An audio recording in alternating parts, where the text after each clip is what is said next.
నమస్తే, welcome to our channel. నేను మేసిరి. చంద్రబాబు నాయుడు గారి ప్రజాగాలం సభ అయితే జరుగుతుంది. కానీ అక్కడ తను ఇచ్చిన ఏదైతే స్పీచ్, హైటెక్ స్పీచ్ ఏదైతే ఉందో దానికి అక్కడికి వచ్చిన ప్రజలు ఫిదా అవుతున్నారు. అట్ ద సేమ్ టైం ఎవరైతే ఉన్నారో హైటెక్ వాళ్ళు, అంటే టెక్స్ ఉంటారు కదా, వాళ్ళు కూడా చాలా బాగా అయితే ఫిదా అవుతున్నారు. ఇంతకక్కడ అసలు తను ఎలాంటి స్పీచ్ ఇచ్చారు ఏంటనేది మనకి వివరించడానికి మనతో పాటు ఉన్నారు ప్రముఖ senior journalist, political analyst CS Rao గారు. నమస్కారం సార్. నమస్తే సార్. ఇప్పుడు చూస్తుంటే మన ప్రజాగాలం చంద్రబాబు నాయుడు గారి సభలు అయితే జరుగుతున్నాయి. సో అందులో బాబు గారు మాట్లాడిన, అంటే ఏదైతే ఇచ్చారో స్పీచ్, దానికి అందరూ అక్కడికి వచ్చిన ప్రజలే కావచ్చు, టెక్కీసే కావచ్చు, వీళ్ళందరూ ఏంటంటే ఫిదా అయిపోతున్నారు. అసలు తను ఏం మాట్లాడారు ఏంటి సార్ అసలు? సో చంద్రబాబు నాయుడు ప్రజాకాలం సభని కొనసాగిస్తూ ఉన్నారు. ఆయన రోజుకి 3 ప్రాంతాల్లో సభలు పెడుతూ ఉన్నారు. అలుపెరగిన విధంగా ఆయన ప్రజాగళాన్ని కొనసాగిస్తూ ఉన్నారు. ఆయన స్పీచ్ కూడా గతంలోకి భిన్నంగా ఈసారి కనిపిస్తూ ఉంది. ఆ స్పీచ్ లో ఉండేటువంటి వాడితనం కానీ, ఆ స్పీచ్ లో ఉండేటువంటి పదజాలం కానీ, ఆ స్పీచ్ ఇచ్చేటువంటి తీరులో కానీ కంప్లీట్ గా మార్పు కనిపిస్తుంది అనేది తెలుగుదేశం పార్టీలో ఉండేటువంటి వాళ్ళలో కానీ, లేదంటే ప్రజల్లో కానీ చర్చ జరుగుతుంది. ఇంతకు అసలు ఆయన స్పీచ్ లో కొత్తదనం ఏంటి అనే దాని మీద కనుక మనం ఒకసారి విశ్లేషణ చేసుకుంటే కనుక, ఆయన ఉదయగిరిలో ఇచ్చినటువంటి స్పీచ్, ఉదయగిరి నియోజకవర్గంలో ఇచ్చినటువంటి స్పీచ్ లో స్పెషల్ గా ఆయన మాట్లాడినటువంటి మాటలు కొన్ని ఉటంకించుకుంటే, గతంలో కూడా అనేక సభల్లో మాట్లాడాడు. ఆల్రెడీ ఆయన దాదాపు 2 రోజుల నుంచి ఆయన ప్రజాగాలం కొనసాగుతుంది కదా, ఆ సభలో కూడా మాట్లాడారు. కాకపోతే ఏ ప్రాంతానికి వెళ్ళినప్పుడు ఆ ప్రాంతానికి సంబంధించినటువంటి వాళ్ళని అట్రాక్ట్ చేసేలా కొన్ని అంశాలను ప్రస్తావిస్తూ ఓవరాల్ గా రాష్ట్రానికి సంబంధించినటువంటి అంశాలు, అలాగే జగన్మోహన్ రెడ్డి పరిపాలన, ఈయన రాబోయేటువంటి రోజుల్లో అధికారంలోకి వస్తే ఏం చేస్తారు, ఇది క్లుప్తంగా మాట్లాడుతూ ఉన్నారు. అయితే మాట్లాడుతూ చంద్రబాబు నాయుడు ప్రస్తావించినటువంటి అంశాలు నాకు బాగా అట్రాక్ట్ చేసినటువంటివి ఏమున్నాయంటే, వర్క్ స్టేషన్స్ అన్నారు. జనరల్ గా ఆయన వాడేటువంటి పదజాలం హైటెక్, ఎస్పెషల్లీ టెక్నాలజీ గురించి ఆయన అందరికన్నా ముందుగా ఉంటూ ఉంటారు గ్రాస్ప్ చేసుకునేటువంటి విషయంలో.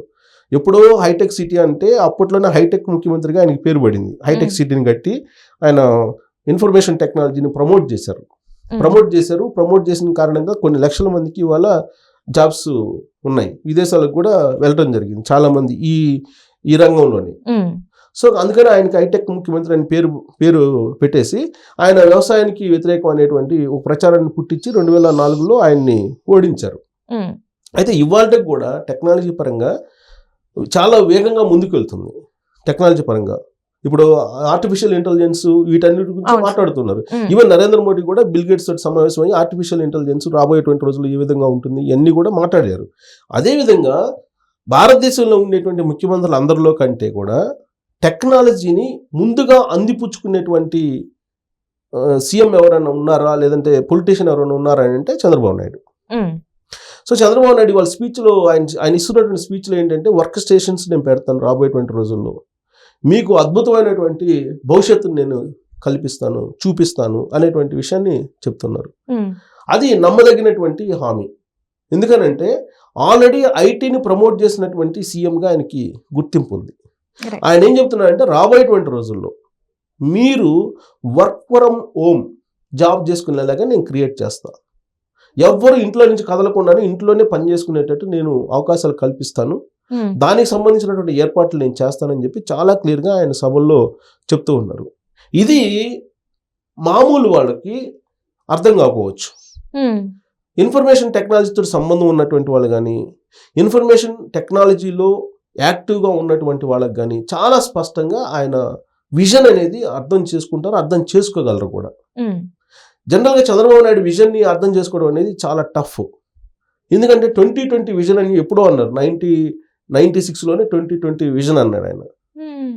అంటే దాదాపు 25 ఏళ్ల క్రితం 2020 విజన్ అని చెప్పేసి హైదరాబాద్ ఇంటర్నేషనల్ ఎయిర్పోర్ట్ కానీ, లేదంటే మెట్రో రైల్ కానీ, ఇవన్నీ డిజైన్ చేసింది ఆయనే. ఫార్ములా రేస్ ఇప్పుడు వచ్చింది, మొన్న ఈ మధ్య తీసుకొచ్చారు ఫార్ములా. అది ఎప్పుడో చంద్రబాబు నాయుడు అధికారంలో అప్పుడు కనుక అధికారంలోనే ఉన్నట్టయితే కోల్పోకుండా అప్పుడే వచ్చిండేది. 2004 తర్వాత 2007 లోపలే వచ్చిండేది.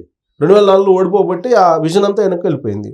ఇవాళకి కూడా చంద్రబాబు నాయుడు 2020 విజన్ లో భాగంగానే డెవలప్ జరుగుతుంది హైదరాబాద్ కానీ, తెలంగాణలో.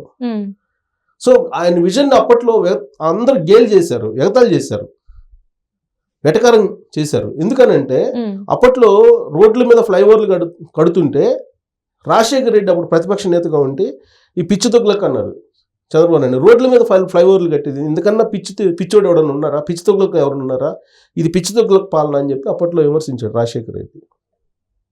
అప్పుడు నేను యంగ్స్టర్ని, అప్పుడే జర్నలిజంలోకి వచ్చా.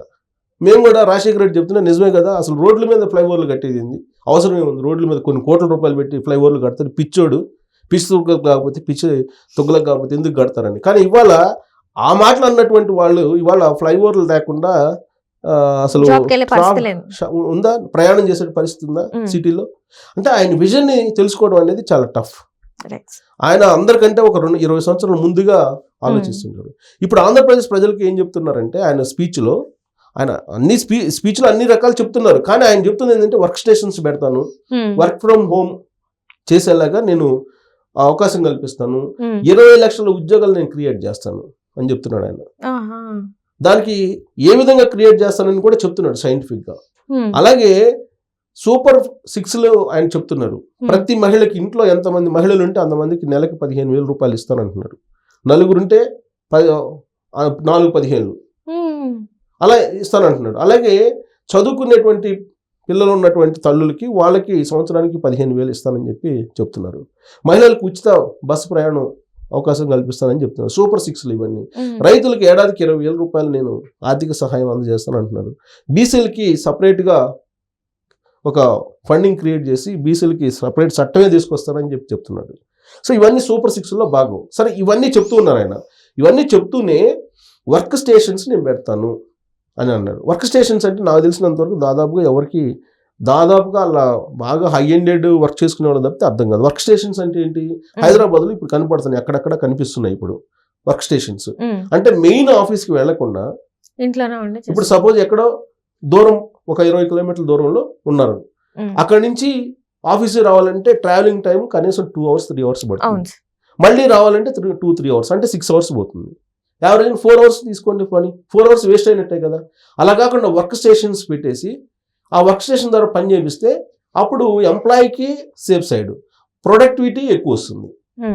కాబట్టి వర్క్ స్టేషన్స్ ఆల్రెడీ హైదరాబాద్లో కొన్ని పెట్టారు. ఇప్పుడు సపోజ్ ఒక పెద్ద ఇన్ఫోసిస్ ఉంది లేదా టీసీఎస్ ఉంది, ఇలాంటి కంపెనీలు ఉన్నాయి, వర్క్ స్టేషన్స్ పెడుతున్నారు. ఎక్కడెక్కడ అవుట్కట్స్లో, సిటీ అవుట్కట్స్లో వర్క్ స్టేషన్స్ పెట్టి అక్కడి నుంచి వీళ్ళు సపరేట్ డెడికేటెడ్ లైన్ ఇస్తున్నారు. డెడికేటెడ్ లైన్ ఇచ్చేసి ఇక్కడికి అక్కడికి మొత్తం వర్చువల్ సెటప్ చేసేసుకొని వాళ్ళు అక్కడి నుంచి శివార్ల నుంచి పని చేయొచ్చు. అంటే ఇక్కడ రావసల్లా, దూరం రావాల్సిన అవసరం. అందుకే వర్క్ స్టేషన్స్ పెడుతున్నారు. ఏ కంపెనీకి ఆ కంపెనీ కాకుండా ప్రైవేట్ వాళ్ళు కూడా వర్క్ స్టేషన్స్ పెట్టేసి వీళ్ళకి అనుసంధానం అయ్యి వర్క్ స్టేషన్స్ లో పనిచేసుకునేటువంటి అవకాశం ఇప్పుడు కొన్ని కంపెనీలు కల్పిస్తున్నాయి ఇప్పుడు. అదే తరహాలో ఆంధ్రప్రదేశ్లో రాబోయేటువంటి రోజుల్లో ఐటీ కంపెనీలతో మాట్లాడి, ఇన్ఫర్మేషన్ టెక్నాలజీ కంపెనీలతో మాట్లాడి వర్క్ స్టేషన్స్ పెట్టించి వర్క్ ఫ్రమ్ హోమ్ అవకాశం కల్పిస్తాను, ప్రతి ఊర్లో వర్క్ స్టేషన్స్ పెట్టిస్తాను, ప్రతి గ్రామంలో పెట్టిస్తాను అని చెప్పి ఆయన చెప్తున్నారు. అంటే టెక్నాలజీలో హై హ్యాండెడ్ స్టేజ్కి వెళ్ళిపోయాడు Chandrababu Naidu. So work from home పెట్టిన వల్ల బెనిఫిట్ ఏంటి? పేరెంట్స్ పిల్లలు ఒక చోట ఉంటారు, కుటుంబ సంబంధాలు తెగిపోవడం ఉంటాయి, తర్వాత ఈ ట్రాఫిక్ ఈ గోల్ లేకుండా ఉంటుంది, తర్వాత అందరూ ఒక చోట ఉండి వనరులు అందరికీ, ఇప్పుడు హైదరాబాద్ ఉంది, ఇవాళ మంచినీళ్ళు లేవు కదా, వాటర్ లేవు కదా, వాటర్ స్కేర్సిటీ వచ్చింది కదా. సో ఇలాంటి ప్రాబ్లమ్స్ అందరూ దాదాపు కొన్ని కోట్ల మంది అందరూ హైదరాబాద్ మీద లేదా బెంగళూరు మీద పడితే అవి భరాయించలేనటువంటి పరిస్థితి. పొల్యూషన్, పర్యావరణం దెబ్బతింటుంది ఇవన్నీ. అందుకే ఎక్కడ వాళ్ళకి అక్కడ పని చేసుకునేటువంటి వెసులుబాటుని కల్పించేలాగా ఆ నిర్ణయం తీసుకున్నారు. ప్లస్ వర్క్ ఫ్రమ్ హోమ్ కనుక కల్పిస్తే మీకు ఈ వర్క్ చేస్తూనే అక్కడ వ్యవసాయం చేసుకునేటువంటి అవకాశం ఉంటుంది. ఇప్పుడు రాబోయేటువంటి రోజుల్లో ఆహారం కొరత వస్తుందని చెప్పి చెబుతున్నారు. సో అలాంటి పరిస్థితి కూడా లేకుండా, తర్వాత సిటీస్లో టెన్షన్ బతకకుండా ఉన్న ప్లేస్లోనే ఉన్న ఊర్లోనే వర్క్ కల్పించేలాగా ఆయన మొత్తం వర్క్ ఫ్రమ్ చేసి మొత్తం ఏపీ మొత్తం కూడా ఫ్రీ వైఫై ఇచ్చేలాగా కూడా ప్లాన్ చేస్తున్నారు. సో కాబట్టి ఒక హైటెక్ ఆలోచనలతోటి ఆయన వెళ్తూ ఆయన ప్రసంగంలో కొత్తగా కనిపించినటువంటి ఒక స్పీచ్ అయింది దీంట్లో. అందుకే ఇన్ఫర్మేషన్ టెక్నాలజీ తోటి సంబంధం ఉన్నటువంటి వాళ్ళు, ప్రత్యక్షంగా కానీ పరోక్షంగా సంబంధం ఉన్నటువంటి వాళ్ళు ఆయన చెప్తున్నటువంటి ఆ మాటలకి స్పెషల్గా అట్రాక్ట్ అయ్యేటువంటి అవకాశం ఉందని చెప్పి మనం చెప్పచ్చు. అదే కనుక జరిగితే ఆంధ్రప్రదేశ్ భారతదేశంలోనే ఒక రోల్ మోడల్గా మారేటువంటి అవకాశం ఉంది. ఏ విషయంలో? టెక్నాలజీ విషయంలో. ఈ వర్క్ స్టేషన్స్ పెట్టి కనుక వర్క్ ఫ్రమ్ హోమ్ కల్పిస్తే ఎక్కడ వాళ్ళు అక్కడ పనిచేసేటువంటి ఎసలుబాటు కల్పిస్తే ఖర్చులు తగ్గుతుంది, ఆదాయం వస్తుంది, కుటుంబం మొత్తం ఒకచాటే ఉంటుంది. మళ్ళీ ఒక కొత్త ప్రపంచాన్ని చంద్రబాబు నాయుడు చూపించబోతున్నాడు అని చెప్పి ఆయన మాటల్లో, ఆయన స్పీచ్లో చెప్పినటువంటి ఈ అంశాన్ని మనం విశ్లేషణ చేసుకోవచ్చు. Right sir, right. Thank you so much sir.